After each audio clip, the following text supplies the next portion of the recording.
সাথেই থাকে। সেই মহিলার সকল কথা যেন মিথ্যে হয়, অকাট্য মিথ্যে। বসার ঘরে নীরাকে না দেখে নিজের ঘরে গেল অন্তু। ঘরে না পেয়ে রান্নাঘরের দরজায় এসে দাঁড়ালো। আমার নীরা কই? জাহানারা এবারও উত্তর না দেওয়ায় রাগটা ধরে রাখতে পারল না অন্তু। কেবিনেটের উপর থাকা তরকারির বাটি থালা সবই আছড়ে ফেললো মেঝেতে। প্রচন্ড ঝনঝন শব্দে চমকে উঠলেন জাহানারা। হলুদ গুঁড়ার কৌটাটা হাতের কাছে পেয়ে সেটাও ছুঁড়ে ফেললো অন্তু। তীক্ষ্ণ ঝনঝন শব্দ তুলে ভেঙে ফেললো কাচের বয়াম। রান্নাঘর জুড়ে ছড়িয়ে পড়লো কাঁচা হলুদের গুঁড়া। অন্তু উঁচু কণ্ঠে বলল, কখন থেকে একটা কথা জিজ্ঞেস করছি, ঠিকঠাক জবাব দিতে পারো না। নীরা কই? বাসায় নেই কেন? জাহানারা ছেলের দিকে শান্ত চোখে চেয়ে থেকে ক্ষিপ্ত কণ্ঠে বললেন, তোর বউ কই গেছে ওইটা আমারে জিজ্ঞেস করস কেন? আমি তোর বউয়ের কামলা খাটি? তোর বউ কই কই যাইতেছে তার লিস্ট রাখতে হবো এখন আমার? তোর বউ তুই সামলাতে পারস না? সেই সকালবেলা 1 ঘন্টার নাম কইরা বের হইছে, এখনো ফেরার নাম গন্ধ নাই। 2 দিন ধরে নাকি শরীর খারাপ লাগে, এটা খাইতে পারে না, ওটা খাইতে পারে না, ভাত খাইতে মন চায় না, কাজ করতে মন চায় না। এখন বাইরে ডিং ডিং করে ঘুরেছে কেমন? এটা তার শরীর খারাপের নমুনা? তোর বইয়ের তো রং ঢঙের অভাব নাই, রং ঢং করতে গেছে। অন্তু প্রত্যুত্তর করলো না। ঘরে ফিরে যাওয়ার সময় লাথি দিয়ে চেয়ারটা উল্টে ফেললো শুধু। জাহানারা শান্ত চোখে ছেলের কর্মকাণ্ড দেখলেন। নীরা যখন বাড়ি ফিরল তখন সব শান্ত। বাড়িতে কোনো হইচই নেই, কোনো উচ্চবাচ্য নেই। নিঝুম দুপুরে ঘুমন্ত পুরীরা মতোই নিস্তব্ধ সব। অয়ন দরজা খুলে দিয়েই নিজের ঘরে দৌড় দিল। বসার ঘর ফাঁকা। জাহানারারও কোনো সাড়া পাওয়া যাচ্ছে না। এই অদ্ভুত নিস্তব্ধতায় বুকটা কেমন ধুকপুক করে উঠল নীরার। এদিক ওদিক চেয়ে কাউকে দেখতে না পেয়ে নিজের ঘরের দিকে পা বাড়ালো। বিছানার উপর অন্তুকে বসে থাকতে দেখেই চমকে উঠল সে। অন্তুর তো এখন ফেরার কথা না। নীরা ভয়ে ভয়ে অন্তুর দিকে তাকালো। অন্তু আগের মতোই বসে আছে, চোখ মুখ শান্ত, থমথমে। নীরাকে দেখতে পেয়েই বলল, কোথায় গিয়েছিলি? নীরা থতমত খেয়ে গেল। ঘামতে লাগলো কপাল। আমতা আমতা করে বলল, নমর বাসায় গিয়েছিলাম। আন্টি না খেয়ে আসতেই দিল না। আচ্ছা। নীরা ঢোক গিলল। ঠোঁটে হাসি টানার চেষ্টা করে মাথা নাড়ল। অন্তু হঠাৎ উঠে দাঁড়িয়ে বলল, আদে বলে কি? নমর বাসা থেকে আনলে বলছি, দেখি। নীরা চমকে হাতের দিকে তাকালো। বাম হাতের পিঠ দিয়ে ঠোঁটের উপরের ঘাম মুছে অসহায় চোখে তাকালো। জিহবা দিয়ে ঠোঁট ভিজিয়ে দ্রুত ভাবার চেষ্টা করলো। তার আগেই আল্ট্রাসোনোগ্রাফির রিপোর্টটা ছিনিয়ে নিল অন্তু। নীরা কপালের ঘাম মুছে ভয়ে ভয়ে তাকালো। অন্তু গোটা রিপোর্টটা মন দিয়ে পড়ল। Pregnancy positive?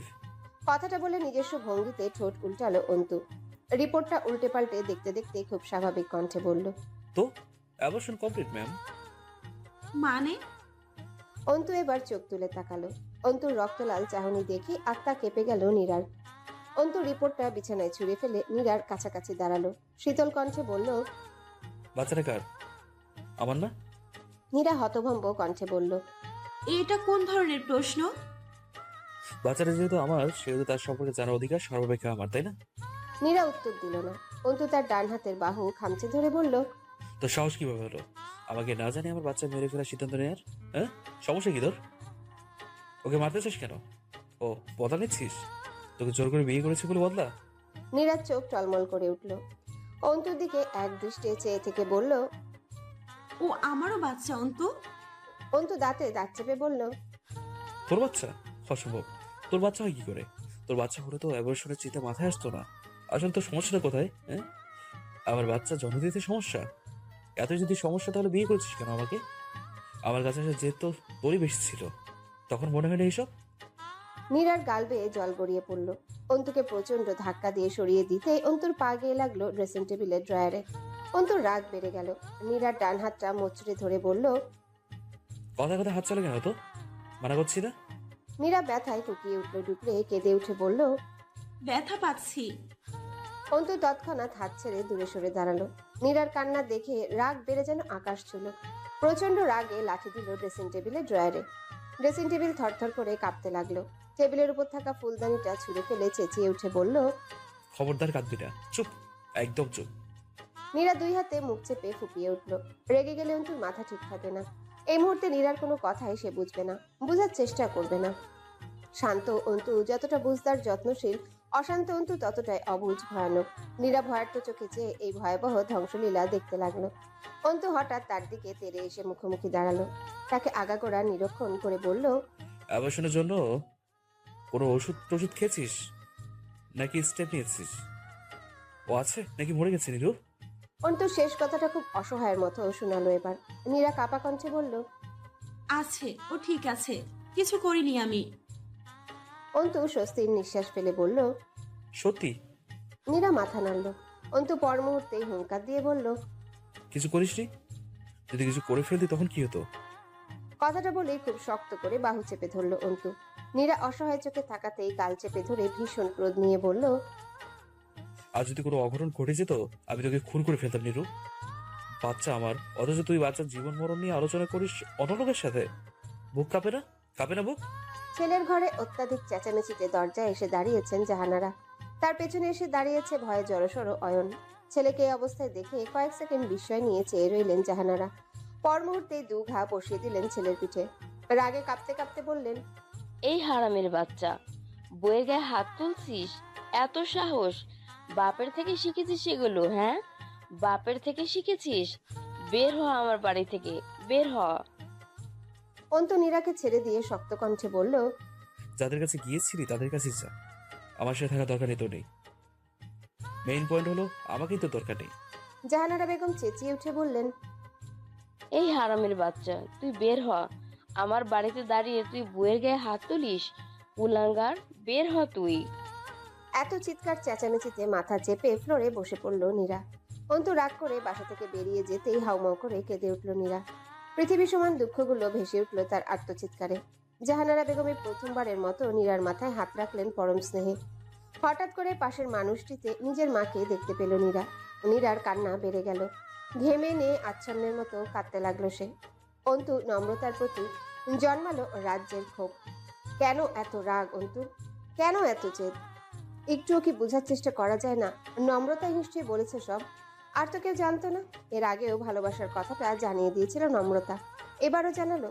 না জানালে কি চলতো না? ও কি জানে না অন্তু কতটা ডেসপারেট? একটুতে মাথা গরম করা ছেলে, তবুও কেন জানালো সে? প্রতিবারে নীরা সুখ সংসার এভাবে কেন জ্বালিয়ে দেয় সে? কেন? সেদিন রাতে আর বাড়ি ফিরল না অন্তু। সবটা শোনার পর জাহানারা বেগমও হ্যাঁ না কিছু বললেন না। তার চেহারায় উচ্ছ্বাস যেমন দেখা গেল না, তেমনি দেখা গেল না কোনো বিষণ্ণতা। নিজের মতো রান্না বান্না সারলেন, ঘরের কাজ গোছালেন। কিন্তু পরের দিন সকালে নীরাকে অবাক করে দিয়ে নীরাকে বগলদাবা করে পৌঁছে গেলেন হসপিটালে। বাচ্চা ঠিক আছে কিনা চেক আপ করালেন। নীরা ভীষণ বিস্ময়ে চেয়ে রইল শুধু। জীবন কখনো রূপকথার হয় না। সুন্দর সকালগুলো সবসময় স্বপ্নের মতোই রং মাখায় না। প্রিয় মানুষগুলো রং পাল্টায়, দূরত্ব বাড়ে, হঠাৎ করে খুব দূরের বনে যায়, হয়ে যায় অপরিচিত। অভিমান বাড়ে, মানবিমানের পাল্লায় হারিয়ে যায় সম্পর্কের সুতো। হাসপাতালের সামনে ঠিক এমনই এক সময় এসে দাঁড়ালো দুই বন্ধু। নীরব অভিমান নামক ধারালো ছুরির আঘাতে আচমকাই কেটে গেল সেই সুতো।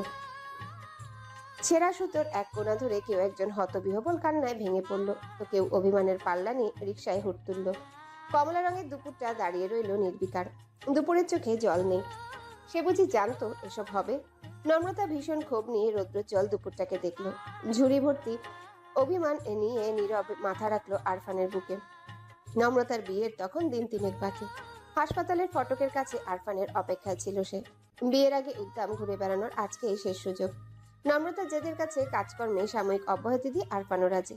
হঠাৎ ফটকের কাছে নীরাকে দেখতে পেয়ে ছুটে গেল নম্রতা। চোখে মুখে উচ্ছ্বাস নিয়ে বলল, নীরু, তুই এখানে চেক আপ করতে এসছিস? নীরা অসন্তোষ চোখে তাকালো। নম্রতার হাতটা ছাড়িয়ে দিয়ে জোরপূর্বক উত্তর দিল। হুম। নীরার বিরক্তিকে খুব একটা পাত্তা দিল না নম্রতা। চিরপরিচিত চঞ্চলতা নিয়ে মুখ ফুলালো। রাগ নিয়ে বলল, কাল থেকে ফোন দিতে দিতে অস্থির হয়ে গেলাম, তবু তোর খোঁজ নেই। ফোন করে রাখছিস তুই? পর মুহূর্তে গলার স্বর নিচু করে বলল, আচ্ছা অন্ত, তোকে কাল অবসর নিয়ে খুব বকাঝকা করছিল নাকি রে? জানিস আমাকে? নম্রতার কথার মাঝ পথেই অয়নের হাত চেপে ধরে রিক্সা ডাকলো নীরা। রিক্সাতে ওঠার প্রস্তুতি নিতে আবারও খপ করে হাত চেপে ধরলো নম্রতা। খানিকটা অবাক হয়ে বলল, আরে, কথার মাঝে কোথায় চললি? নীরা বিরক্ত কণ্ঠে বলল, আমার কথা বলার সময় নেই। সামনের এক ফার্মেসিতে শাশুড়ি মা অপেক্ষা করছেন, যেতে হবে। নম্রতা জেদ ধরা কণ্ঠে বলল, এখন কোথাও যাওয়াটা হবে না তোর। কত কথা জমে আছে জানিস? অয়নকে পাঠিয়ে দেবে, আন্টিকে ফোন দিয়ে অনুমতি নিচ্ছি।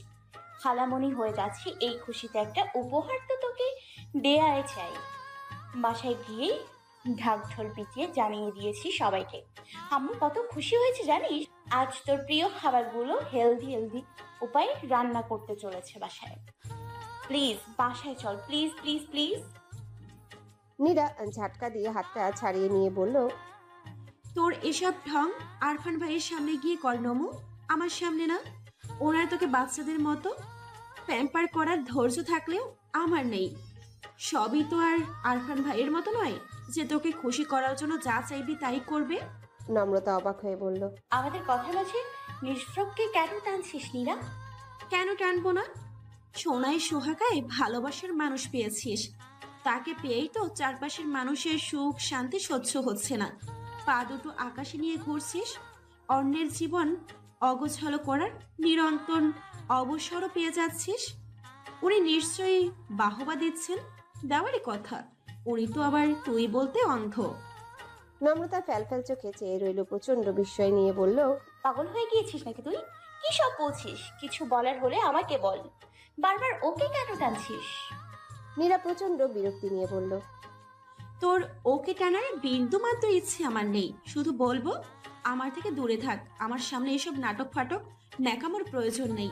আমার জীবনের এত সব সমস্যার মূল ভিত্তি কারণটা একমাত্র তুই নমু। এখন আর সহ্য হচ্ছে না, আমি ক্লান্ত। বিয়ের আগে গোপন কথাগুলো বলে ঝামেলা পাকিয়েছিস, বিয়ের পর বাচ্চার কথা। আমাকে নিয়ে এত ভাবতে কে বলেছে তোকে? আমি বলেছিলাম? কে বলেছে এত ভালো করতে? আমার ভালো আমি বুঝি। দয়া করে আমার ভালো বোঝাটা বন্ধ কর। তার আগে অন্তর সাথে যোগাযোগটা বন্ধ কর। খবরদার ওর সাথে কোনরূপ যোগাযোগ করবি না তুই। সবারই সহ্যের সীমা থাকে না। তোরা সবাই মিলে জীবনটা নরক করে তুলেছিস আমার। তোর মতো পেট পাতলা বন্ধু থাকতে শত্রুর কি কাজ? বিশ্বাসঘাতক। নম্রতা হতবিহ্বল চোখে চেয়ে রইল। নীরার কঠিন কঠিন কথাগুলো মস্তিষ্কে বলের মতো ঢপ খেতে লাগলো বারংবার। মাথাটা ঝিমঝিম করে উঠল।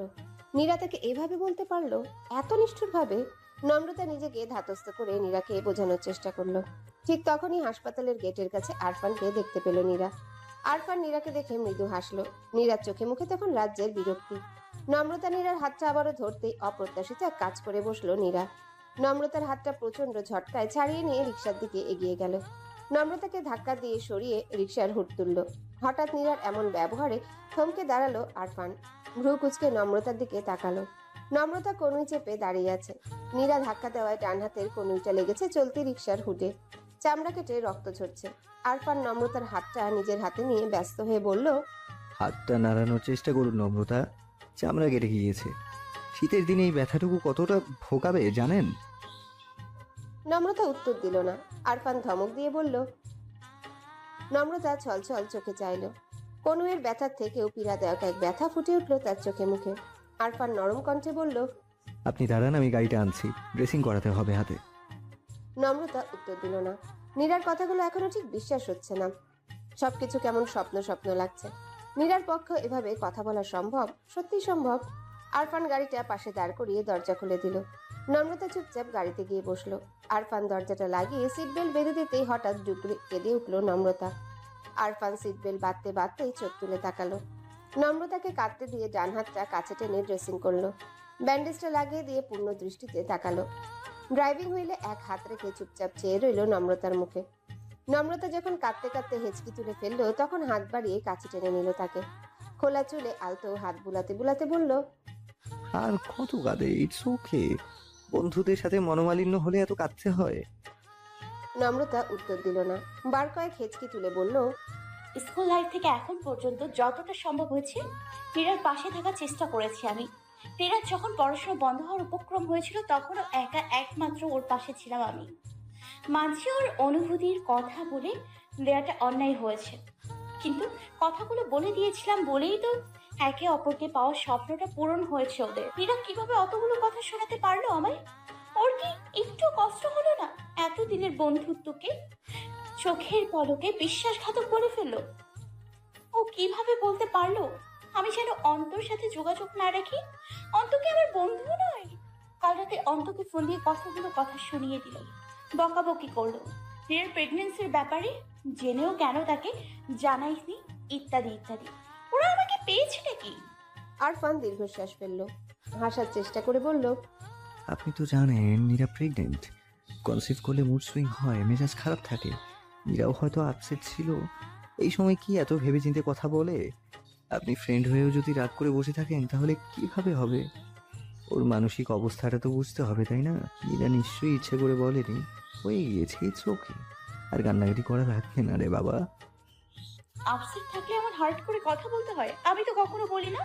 তবু মানলাম ওর মন খারাপ ছিল, আমাকে যা ইচ্ছে বলেছে, বলার অধিকার আছে, কিন্তু শুধু শুধু আমাকে টেনে কথা কেন বললো?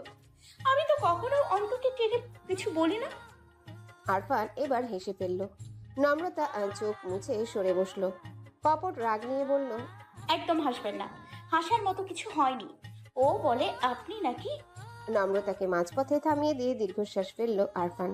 নম্রতার আহত হাতটা আলতো করে নিজের হাতে তুলে নিয়ে বলল, আপনার বন্ধু আমাকে নিয়ে আপনাকে কি বলেছে সেটা আপনার আর আপনার বন্ধুর ব্যাপার। সেখানে আমি কেউ নই। অন্যের বলা কথা তৃতীয় ব্যক্তি হয়ে আমি শুনবো না। নীরা শোনানোর হলে আমার সামনেই বলতো। সে যেহেতু শোনাতে চায়নি সেহেতু আপনিও বলবেন না, আমিও শুনবো না। এতেই নীরাকে অসম্মান করা হবে। আর আমার শ্যামলতা কাউকে অসম্মান করে কথা বলতেই পারে না, তাই না? ভুল ধারণা। আপনার শ্যামলতা অত্যন্ত বেয়াদব, কাউকে ছেড়ে কথা বলে না। আরফান ঠোঁট টিপে হেসে বলল, তা তো দেখলামই। ধাক্কা খেয়ে হাত কেটে বাচ্চাদের মতো কেঁদে ফেলেও কোনো প্রত্যুত্তর এলো না। মহারানী সব তেজ, অভিযোগ শুধু আমার সাথে। নম্রতা মন খারাপ করে বলল, আমি ভীষণ রেগে আছি। নীরা সরি না বললে ওর সাথে একদম কথা বলবো না। আরফান হাসলো। মাথায় গিয়ে নম্রতার কপালে আলতো ঠোঁট ছুঁয়ে বলল, আচ্ছা, বন্ধুদের সাথে বেশি বেশি রাগ করতে কেন? তবে অল্প অল্প রাগ করা যেতে পারে। আপনি বরং অল্প একটু রেগে থাকুন। নম্রতা মুখ ফুলিয়ে বসে রইল, উত্তর দিল না। কিছুটা সময় নীরব কাটলো। আরফান গাড়ি ঘুরিয়ে রাস্তা ধরে প্রশ্ন করলো, বাসরাতে উপহার দেয়া নাকি বাধ্যতামূলক নম্রতা? আমার এই বিষয়ে কোনো আইডিয়া নেই। আপনি বলুন উপহারে কি চান? নম্রতা সিটে গা এলিয়ে উদাস কণ্ঠে বলল, কে দিতে চান? আপনি যা চাইবেন তাই। নম্রতা এক পলক তাকালো, স্থির চেয়ে থেকে বিড়বিড় করলো। যাচাই কোথায়? নম্রতা উত্তর না দেওয়ায় ঘাড় ফিরিয়ে চাইলো আরফান। ভ্রু নাচিয়ে বলল, কি হলো বলুন, কি চাই? কিছু না। কিছু না কেন? উপহারটা তোলা থাকুক, আমি ভেবে চিনতে চাইবো। আরফান সন্ধিহান চোখে চাইলো। পর মুহূর্তেই হেসে বলল, আচ্ছা, রাজার উপহারটা তোলা থাকুক। সেটা যখন চাইবেন তখনই দেব। এখন একটা পেয়াদা উপহারের কথা বলুন না হয়। নম্রতা কপাল কুঁচকে হাসলো। পেয়াদা উপহার আবার কি? আরফানের সাথে থাকা সময়টুকু হাসি খুশি কাটলেও বাড়ি ফিরে মন খারাপ হয়ে গেল নম্রতার। রাতে থেকে থেকে কান্না পেল। আরফান ঘন্টায় ঘন্টায় ফোন দেওয়ার পরও মন ভালো হলো না। প্রচন্ড অভিমান নিয়ে শক্ত এক সিদ্ধান্ত নিয়ে ফেললো। বিয়েতে নীরার সাথে কথা টথা কিছু বলবে না, চুপচাপ বসে থাকবে, ডাকলেও তাকাবে না। নম্রতার প্রতিজ্ঞা বেশিক্ষণ টিকলো না। নম্রতাকে অবাক করে দিয়ে অন্তু নীরা বিয়েতেই এলো না। নাদিম নিরুদ্দেশ। ছোঁয়া রঞ্জন ভিডিও কলে শুভেচ্ছা জানালে অন্তুর ফোনটা এলো বিয়ের দিন সকালে। ভীষণ মন খারাপ কণ্ঠে বুঝালো কিছুদিন আগে চাকরির পরীক্ষা দিয়েছিল, তার ইন্টারভিউ কার্ড এসেছে। ইন্টারভিউ ডেট আজই। ইন্টারভিউ রেখে বিয়েতে যাওয়া যাচ্ছে না। এদিকে নীরাও অসুস্থ, ওকেও একা বিয়েতে যেতে দিতে পারছে না। নম্রতা যেন রাগ না করে। প্রায় সাথে সাথে রাগ নিয়ে ফোন কাটলো নম্রতা। তার বারবার মনে হতে লাগলো ইন্টারভিউ কিছু নয়, নীরার সাথে ঝগড়া হয়েছে বলেই আসছে না ওরা। পুরো বন্ধু মহলের প্রতি ক্ষোভ জন্মালো নম্রতার। সবচেয়ে ক্ষোভ জন্মালো নাদিমের উপর। হঠাৎ কেন হারিয়ে গেল সে? ছোঁয়ার বিয়েতে নাদিম বলেছিল নম্রতার বিয়েতে মোটা অঙ্কের টাকা উসুল করবে সে। সেই টাকা ভাগাভাগি করা নিয়ে বন্ধুদের মধ্যে কত বাগবিতণ্ডা হয়েছিল সেদিন। একদম বন্ধুহীন ভাবে বিয়েটা হয়ে গেল নম্রতার। আরফানের চেষ্টায় মন খারাপ ভাবটা তাড়া না করলেও অভিমান অভিযোগে এক বিন্দু ছাড় দিল না নম্রতা। রাগ করে বন্ধুদের সাথে যোগাযোগ বন্ধ করলো। নীরা অন্তুর খোঁজটোজো রাখলো না আর। কঠিন সিদ্ধান্ত, কারোর সাথে কথা টথা বলবে না, একদম না। নম্রতার বিয়ের পরে সময়গুলো যেন হাওয়ার বেগে। হ্যালো বন্ধুরা, পরবর্তী পার্ট খুব তাড়াতাড়ি আসবে, তো সবাই অপেক্ষায় থাকো। আর চ্যানেলটি যারা এখনো সাবস্ক্রাইব করোনি তারা পরবর্তী পার্ট দেখার জন্য চ্যানেলটি সাবস্ক্রাইব করে রেখো। ধন্যবাদ সবাইকে, আমাদের সাথেই থেকো।